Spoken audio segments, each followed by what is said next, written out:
Yo, what's up, guys? It's your boy, Benny. The World Economic Forum of Evil People is going on right now in Davos, Switzerland. Involved in this confab of evil Marxists who wish to control your life is, of course, Al Gore. He's 75 years old. He's fatter and angrier than ever, and he's screaming at the top of his lungs about how you need to live in poverty and full taxation and never enjoy any of the luxuries or trappings of a sophisticated, westernized society. Well, because Al Gore is angry. That's why. Luckily, Charles Payne was on Fox News to bring the pain to Al Gore in a epic smackdown that just was broadcast and is so absolutely delicious. Watch our boy, Charles V. Payne, give Al Gore a giant dose of greenhouse gases to the face. Of the last few years to cut emissions are still going up. That's what's boiling the oceans, creating these atmospheric rivers and the rain bombs and causing these waves of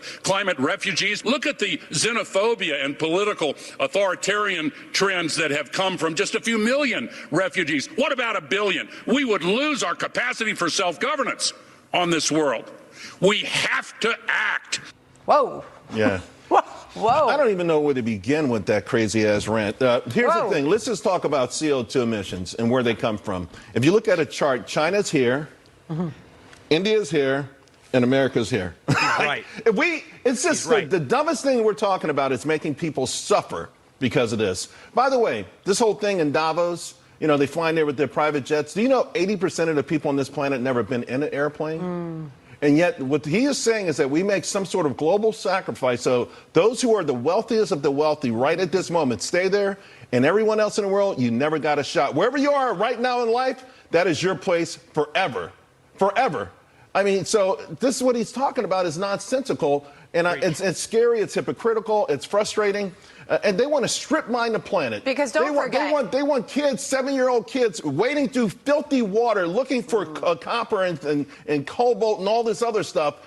They want women with babies strapped to their backs, waiting for their precious metals to make their batteries that are going to pollute the world. I mean, these are, by the way, these are. You're talking about the fact that we're dependent on China for a lot of the. Well, China, the rest of the world, all I'm saying is that. Just real quickly, I just want to finish with this. Al Gore is getting rich through all this. When he left. Oh my God. The vice presidency, he had $1.7 million reportedly.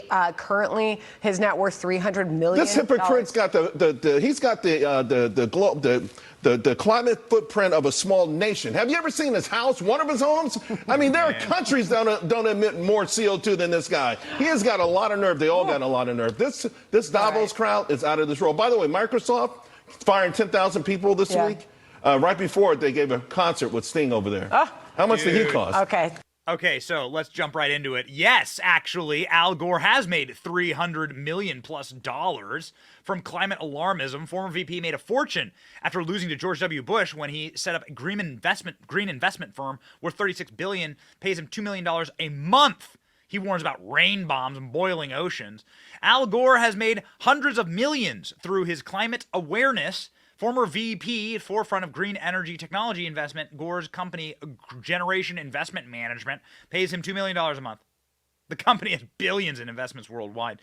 Do you get $2 million a month? Gore's wealth of around $300 million is supplemented with speaking fees and shares and real estate. What kind of real estate, by the way? Well, let's have a look at Al Gore's house. This, according to the National Center for Policy Research. Al Gore's inconvenient reality. The former vice president home energy use surges up to 34 times the national average, despite costly green renovations. What is the top line here from this story from the National Policy Center?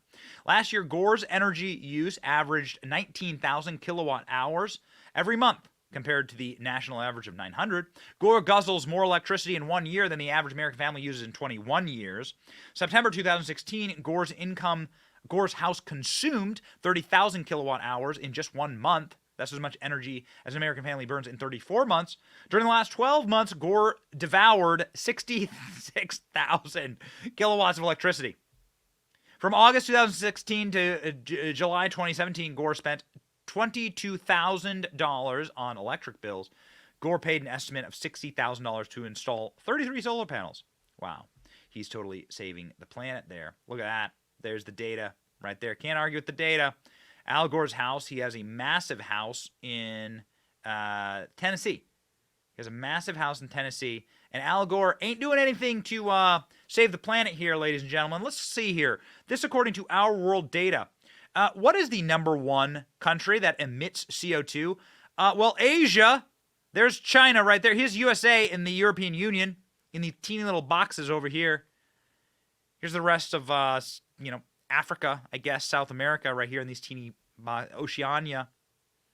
Look at that. Asia. Interesting.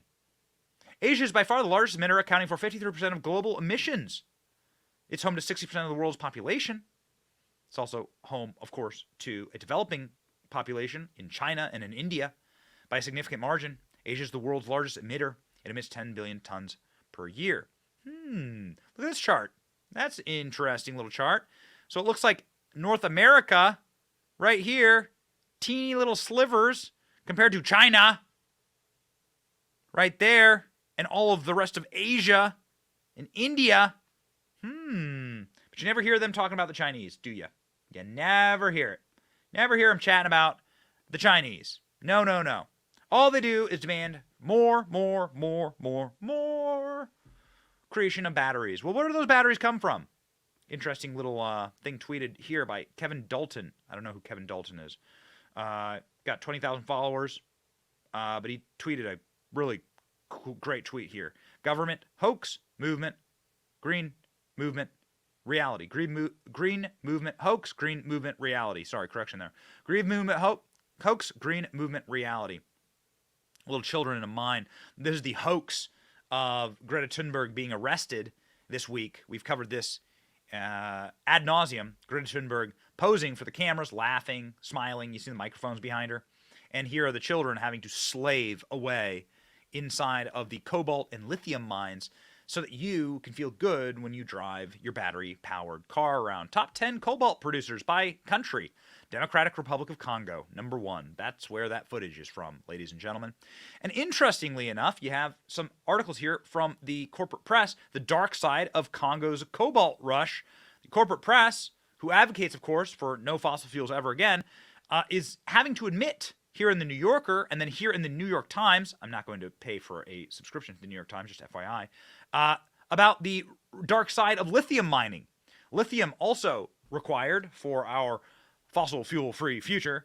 Electric cars, significant contributor to climate protection. Mining of lithium for batteries is often criticized because it is not, humanitarian, for one. And for two, it's not actually green when you're mining for lithium. You produce an enormous amount of carbon by mining for lithium. And none of these exist in America. A lot of fossil fuels in America, but none of these cobalt or lithium mines exist in America. Curious that. So they want to enrich the world where these mines exist. None of them are in America. Meanwhile, America has a ton of oil, ton of coal, but we can't do that. No. Our elites say we can't do that. The evil elites inside of Davos were mocked. Tucker Carlson mocking them on his show last night. We thought this was hilarious. What does it need to master the future? I think to have a platform where all stakeholders of global society are engaged. We must master the future. Master the future. Please, Tucker, do that impression of Klaus Schwab every single show. There was one Davos speaker back in the day who actually talked about America first. That's certainly not America first. Cobalt and lithium is not America first. America first would be true, real energy that powers an economy that lifts all people out of poverty, which is what fossil fuels have done for the last 100 years. It has led to the greatest breakthroughs in anti-poverty in the world, in world history. America is rich in these fuels, and we should consider ourselves blessed. That's why we should be America first. Donald Trump spoke at Davos back in the day, 2018, and he had an amazing speech. Listen to this. I'm here today to represent the interests of the American people and to affirm America's friendship and partnership in building a better world. I'm here to deliver a simple message. There has never been a better time to hire, to build, to invest, and to grow in the United States. America is open for business, and we are competitive once again. The American economy is by far the largest in the world. America is the place to do business. So come to America, where you can innovate, create, and build. I believe in America. As President of the United States, I will always put America first, just like the leaders of other countries should put their country first also. But America first does not mean America alone. That's a speech right there, baby. He's right. I mean, he points out two things here that it's very important. That America should be open for business, shouldn't be about destroying our economy and our capital. It should be about creating it.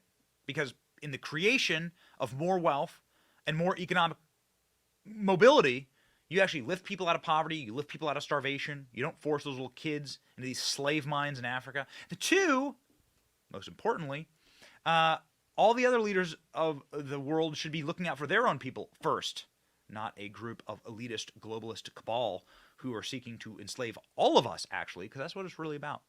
And they realize they don't need chains anymore to do that. All they need are little devices right here. So, ladies and gentlemen, you have at your disposal here a wonderful takedown of Al Gore and the World Economic Forum and some data to get you through the day. What do you think about this? Do you drive an electric car? What do you think about a fossil fuel-free future? Is that even possible? We certainly don't think so, not in the near term, and maybe not ever, right? You don't want to be dependent on these evil slave regimes for all of our energy, do you? No. The answer is, of course, no. So, ladies and gentlemen, let me know what you think in the comment section. What do you think about the World Economic Forum? Did you like Donald Trump's speech there? We want to know. Ladies and gentlemen, thank you so much for watching. My name is Benny Johnson. See you next time. Thank you for watching. Our channel's here to meme the libs until they cry and then to meme them crying. Their tears, they taste just like sweet, delicious ice cream. Salty, too. We ridicule the establishment and the libs because of you. Your support keeps us going. So if you like what you saw, please punch the subscribe button, click like, and ring the little bell so that you know when we're live. Don't you want to know when we're live? And make sure that you subscribe to our email list just in case the plug gets pulled, as tends to happen. If you want to see more of our videos, click here or here. My name is Benny Johnson. Stay free, base patriots.